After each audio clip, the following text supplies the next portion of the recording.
You can expect more shenanigans and more donuts when the CBS sitcom Superior Donuts returns later this month. The show is coming back for its mid-season premiere on January 15th. Yeah, we can't wait. Here's a clip from the second season.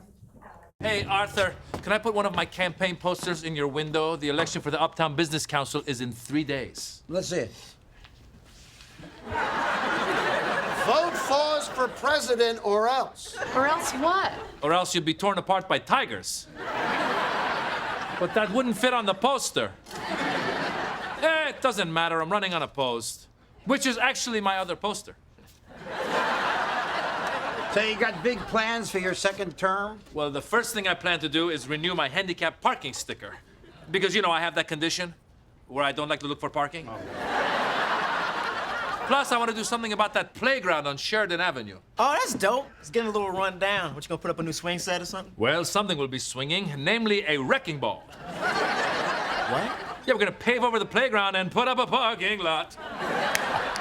Actor Maz Jobrani plays Fawz on the show, and he joins us now on the set. Thank you so much for joining us. Hi, guys. Thanks for having me. Happy New Year. How refreshing is it not to play a terrorist on TV? Oh, it's great. It's great. My career's looking good. Right. Yeah, And before anybody thinks that was a highly inappropriate question, that is the title of one of your stand-up comedy shows, right? And that's one of the challenges that you've had to deal with. And here you are playing a successful Middle Eastern businessman. Absolutely. As an Iranian American, I always say, when you first start out in your career, people go, "Oh, you're Middle Eastern, great. Can you say, I will kill you in the name of Allah?" Right. And you're like, I could, but what if I played the doctor in this movie? And then they go, great, then you can hijack the hospital.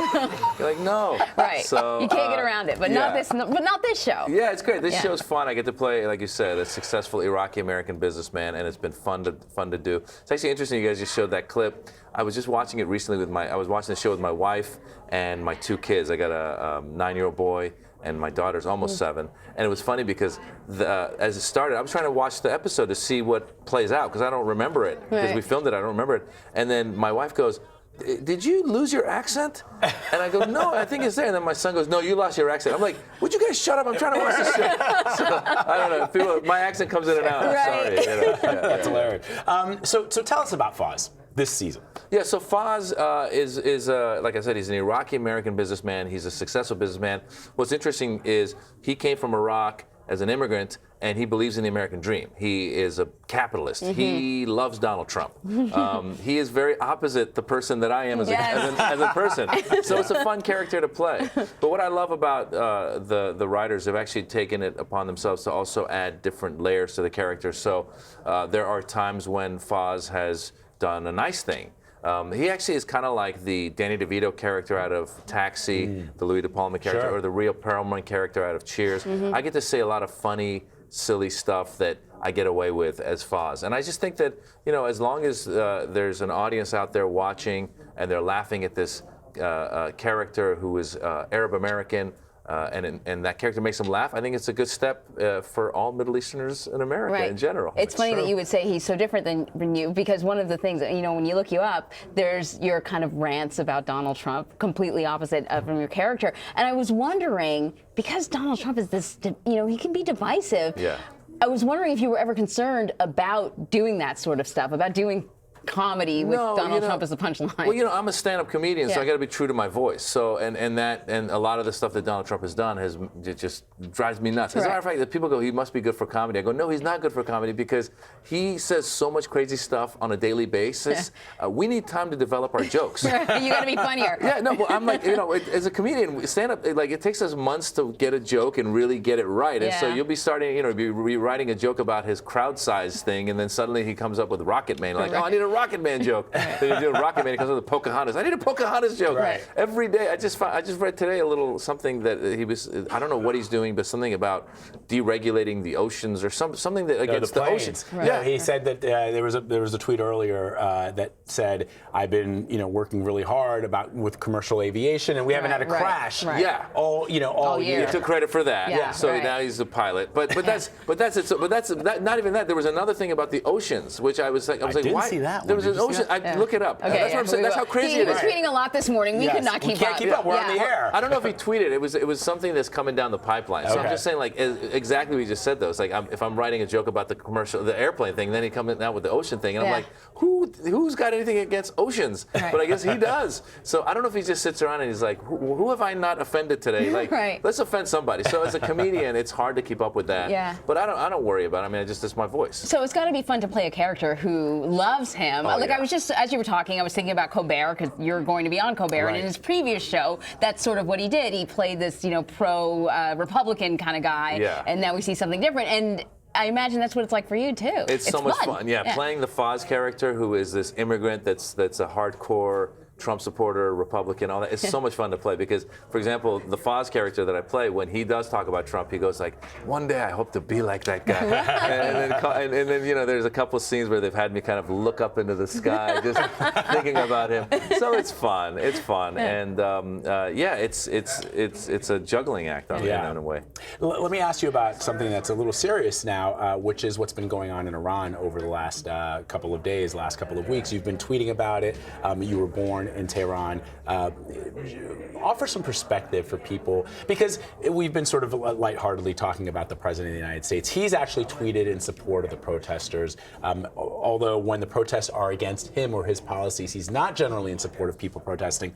But do you think that his tweets and even anything that he says, because he's the president, can have an effect on what's going on there? That's an interesting question because, first of all, I want to say that I fully support the protesters. I think it's great that they're able to go out and protest against, the Iranian regime. It has been oppressive. There's been human rights violations, and now there's a lot of economic inequality. So I support them protesting. The issue with Trump tweeting is very nuanced because when he tweets, it's got to be in a way that when he tweets his support, if it's too aggressive, then the regime will take that and say, see, these protests are supported by America. That's an external forces that are causing these protests, and then they come down with an iron fist, which actually the supreme leader of Iran has already alluded to today by saying external forces are behind these. This is an age-old, playbook that they've used in the past. So with Trump's tweets, he really has to be careful. He has to be nuanced, and unfortunately, nuance is not a thing that he's good at. Because I think it's important for us to show support of the protesters, but at the same time, not put ourselves in a situation where then the government can say, America's behind this. So I'm not quite sure how that's done. I think one way is maybe he speaks to those people around him that have experience in foreign affairs, that have experience in diplomacy, and they say, how can we show our support without putting ourselves out in a way where we're going to go ahead and then harm the protesters? So, yeah, it's going to be interesting to see how it all plays out. Yeah, definitely. And so, I guess one last question on this before we go back to Superior Donuts is, there's been an interesting response from the president of Iran, Hassan Rouhani, and a very different response from the supreme leader. Can those two ever be reconciled or no? It's interesting in there because if you take the Islamic Republic, the regime in general itself, it is overall an oppressive regime. There's women's rights. There's a lot of things that we can go down the path and go, who else have they oppressed? Now, within that, you're right. There's Rouhani, who's the president, who's more moderate in there, and then you have Khamenei, who's more on the hard line. And so they, within themselves, have some conflicts going. And what's interesting is, going back to Trump again, Trump was against the Iran deal, the nuclear deal.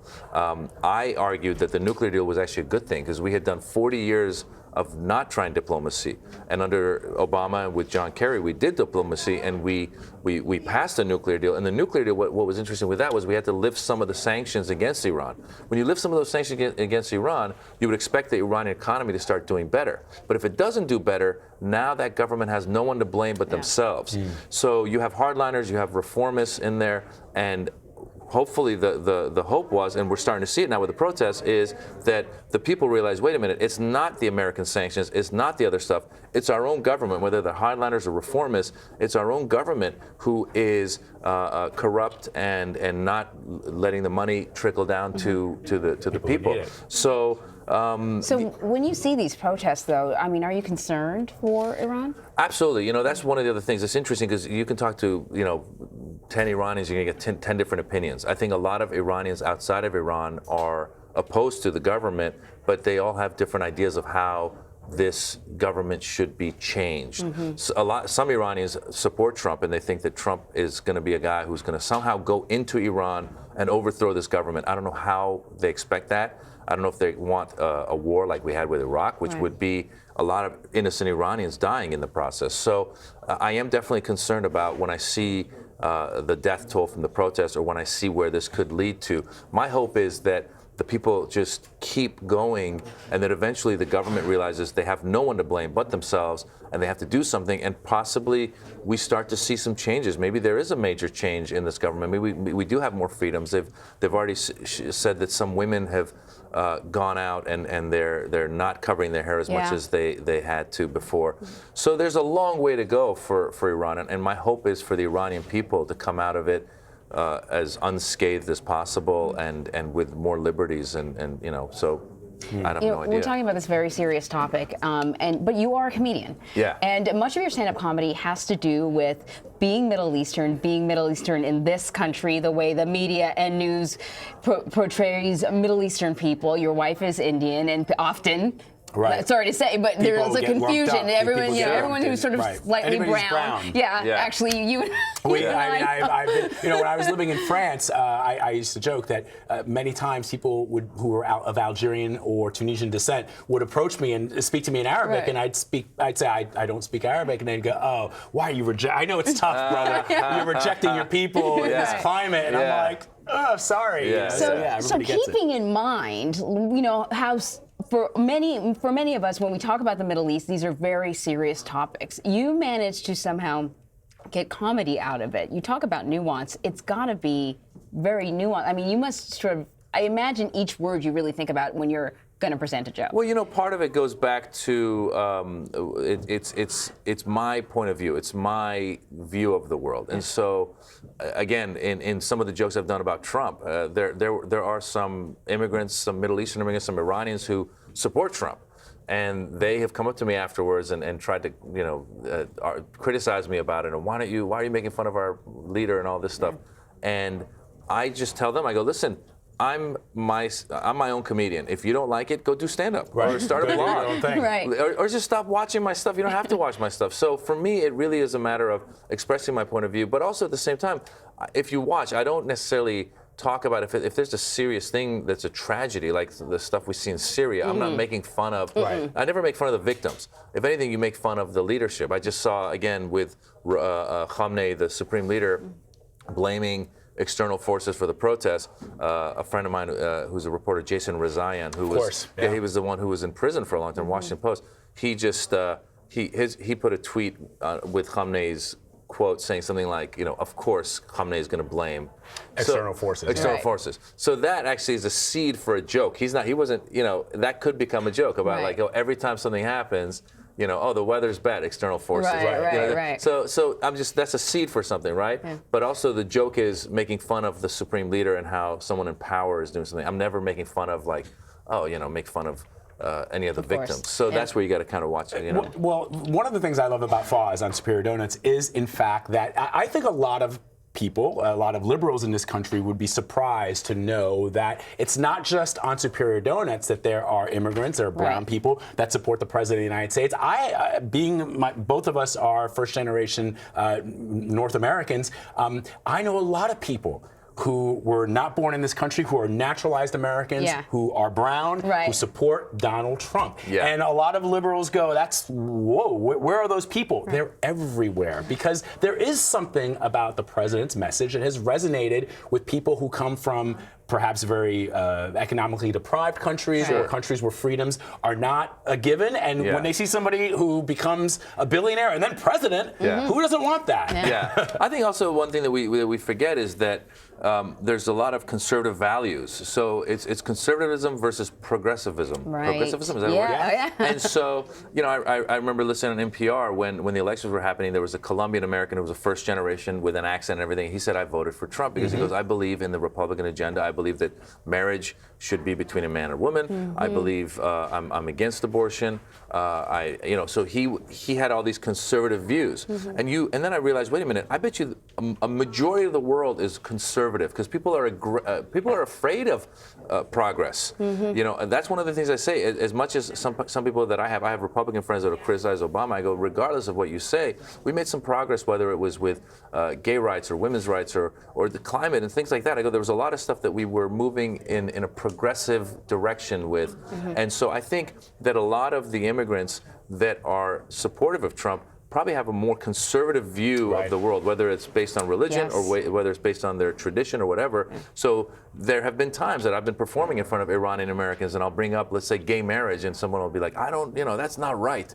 And I'm like, what does it bother you? Like, but for whatever reason, it's in their DNA to be opposed to that. And so when somebody comes up like Trump and goes, we're going to be more conservative, and if you remember one of the debates, if let's say abortion is an issue that that's important to you, and I'm pro-abortion rights, right? So, but if you remember one of the debates, he was with Hillary. He goes, if she wins, she's going to be pulling babies out in the 9th month or something. And she's like, are you crazy? But people that are conservative, they see that, they go, he's right, and that's my issue. Therefore, however he deals with immigrants, I don't care. He's talking to me about this. So I think that we get a lot of that. I think it's the conservative values that a lot of people have that then they go, I support this guy and his conservative So does that values. mean that you have, do you help in writing the character's traits on the show, because it's you have to be sensitive to writing. It's a reminder of that, because especially things are so polarized when it comes to politics now, right? It definitely is a reminder that we're humans with different passions and different interests, and you can't just sort of say minority voter, this is what they're interested in. Well, that's what's interesting to me is a lot of times when you hear about, let's say, the religious right, and some of them buy into the anti-Islam sentimentality. I go, if they actually stopped for a second and looked at it, a lot of Muslims, religious Muslims, have a lot more in common with the religious right than they would want to admit. So both sides have very conservative values. And so when they sit there and they say, get out of my country and this and that, I go, if you talk to that guy, you have a lot in common with that guy. And I probably have less in common with the more devout Muslim in that. And that I'm not as conservative. So yeah, we are humans, and you assume certain things, but then you realize, oh my God, how could you? I run into that all the time. I go, how could you be a gay Republican? Like, how does that happen? Like, how could you be an immigrant that supports Trump? You see, like with the immigrant thing, I've actually in my stand-up, I've said doing crowd work, I've said he's anti-immigrant, and this one Arab American was at the show, and he goes, he's anti-illegal immigrant, and I was like, oh. This guy's distinguishing himself because he's legal, and he's not. He's also now he's a legal immigrant who's against illegal immigrants. And then in the show I was like, all right, let's see what happens. And I don't know if you guys saw this, but Trump with Stephen Miller, they had a press conference where he was saying, and I think Tom Cotton was one of the senators. They were there saying they want to change legal immigration as well in the United States and slow that down some. So now my point to that guy would be, well, now he's anti-legal immigrant as well in some ways, or at least changing the system. And it's just interesting how people try to differentiate themselves and just for their one thing, right? So yeah, it's very interesting. It's very nuanced in terms of people are people. You're gonna have, and within our own families, we're gonna have people that support, a more conservative agenda versus a more liberal agenda. Yeah, I'm sure a lot of people saw that this holiday. Absolutely. Indeed. Always difficult. But love the show, and the character is so interesting, and I'm glad that the character is playing against type, if you will, for what perhaps a lot of people might suspect when it comes to immigrants in this country. Absolutely, yeah. I think it's fun to do that, and it's a fun show, and I'm thanks for having me on for a good discussion. Yeah, this has been a really good discussion. Yeah, this was good. I love the show, but we also love what you have to say and love your perspective. Maz Jobrani, thank you very much. Thank you. Thank you, man. It was Have great. a great day. Awesome. Bye. All right, you can watch new episodes of Superior Donuts starting Monday, January 15th at 9 p.m. Eastern, only on CBS. Cool. Thanks. That was a really good conversation. Oh my God.